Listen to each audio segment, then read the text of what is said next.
ಕಾಲಭೈರವನ ವಾಹನ ಕರಿನಾಯಿ ಅಂತ ಹೇಳ್ತೀವಿ. ಸೊ ಇದು ಕಾಲಭೈರವನ ವಾಹನಕ್ಕೂ ಅಷ್ಟೇ ಪ್ರಾಶಸ್ತ್ಯ ಇದೆ. ಯಾಕೆ ಕರಿನಾಯಿಯೇ ಕಾಲಭೈರವನ ವಾಹನವಾಯಿತು? ಇದರಿಂದ ಏನಾದ್ರು ಒಂದು ಹಿನ್ನೆಲೆ ಇದೆಯಾ, ಕಥೆ ಇದೆಯಾ ಅಂತ? ನಿಜವಾದ ವಾಹನ ಬಂದ್ಬಿಟ್ಟು ಕಾಲಭೈರವನಿಗೆ ಹುಲಿ ಬರ್ತಾನೆ. ಕಾಲಭೈರವನ ವಾಹನ ಹುಲಿ ಬರುತ್ತೆ, ಆಯಿತಾ.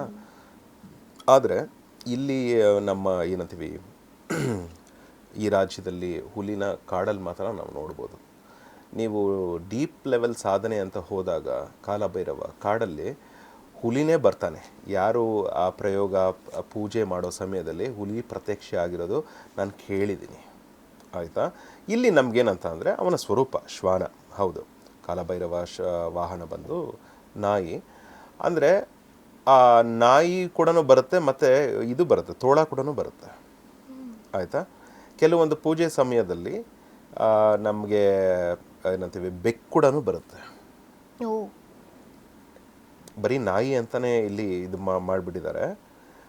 ತೋಳ ಇರ್ಬೋದು, ಬೆಕ್ಕಿರ್ಬೋದು, ಹುಲಿ ಇರ್ಬೋದು, ನಾಯಿ ಇರ್ಬೋದು. ಅದರಲ್ಲಿ ನಾಯಿಲಿ ಏನಂದರೆ ಒಂದು ಪ್ರಾಮುಖ್ಯತೆ ಹೆಚ್ಚು ಜಾಸ್ತಿ. ಯಾಕೆ ಅಂತ ಅಂದರೆ ಆ ಲಾಯಲಿಟಿ ಇರ್ಬೋದು,